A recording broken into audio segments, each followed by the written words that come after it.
যেমন ভগবান রামচন্দ্রের দুই সন্তান ছিলেন লব এবং কুশ, তেমনি ভগ্নাংশেরও দুই সন্তান হচ্ছে লব এবং হর। হ্যালো এভরিওয়ান, ওয়েলকাম টু ওয়াংগ্রাম ক্লাসরুম। আজকে আমরা ভগ্নাংশের ব্যাপারে জানব। তো ভগ্নাংশ কিভাবে লিখব, প্রথমে একটা দাগ টানবো। তো ভগ্নাংশের দুই ছেলে এক্ষুনি বললাম। তো বড় ছেলে কি লব, লবকে কি লিখবো ওপরে, আর হর কোথায় হবে নিচে।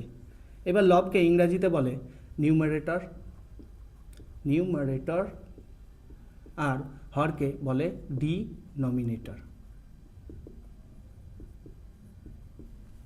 এইবার ভগ্নাংশকে তিন ভাগে ভাগ করা যায়, ভগ্নাংশকে তিন ভাগে ভাগ করা যায়। একটা হচ্ছে প্রকৃত ভগ্নাংশ, প্রকৃত ভগ্নাংশ, যাকে আমরা ইংরেজিতে বলবো প্রপার ফ্র্যাকশন। তারপরে হয় অপ্রকৃত ভগ্নাংশ,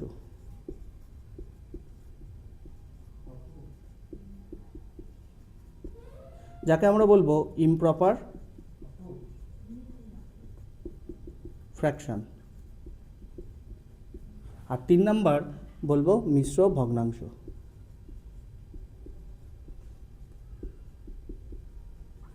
যাকে আমরা বলবো ইংরেজিতে মিক্সড ফ্র্যাকশন।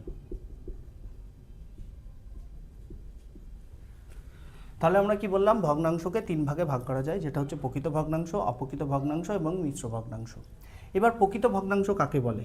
যেমন যদি আমি লিখি যে 4 3/4, তো 3 ওপরে দেখো ছোট সংখ্যা, নিচে বড় সংখ্যা, তো একে আমরা বলবো প্রকৃত ভগ্নাংশ। আর যখন ওপরে বড় সংখ্যা হবে আর নিচে ছোট সংখ্যা হবে, তাকে আমরা বলবো অপ্রকৃত ভগ্নাংশ। যেমন ওপরে কি লিখেছি, বড় সংখ্যা 4 আর নিচে কত লিখেছি 3। এবার দেখো মিক্সড ফ্র্যাকশন কাকে বলে? যেমন আমি লিখলাম 1/1/3। তো এর মধ্যে কি আছে, একটা হোল নাম্বার আছে, মানে সম্পূর্ণ নাম্বারও আছে, আবার একটা ভগ্নাংশ আছে। তো এই দুটো মিলে যখন একসাথে থাকে তাকে আমরা বলবো মিশ্র ভগ্নাংশ। এবার দেখো, এইবার কি হচ্ছে, মিশ্র ভগ্নাংশ থেকে আমরা কি করতে পারি, অপ্রকৃত ভগ্নাংশতে আসতে পারি এবং অপ্রকৃত ভগ্নাংশ থেকে মিশ্র ভগ্নাংশে যেতে পারি। সেটা কিভাবে?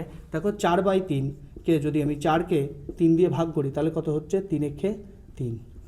তো এই অবশেষে যে একটা থাকলে ওটা কোথায় লিখবো, উপরে, আর এই ভাজকটা লিখবো কোথায়, এই নিচে।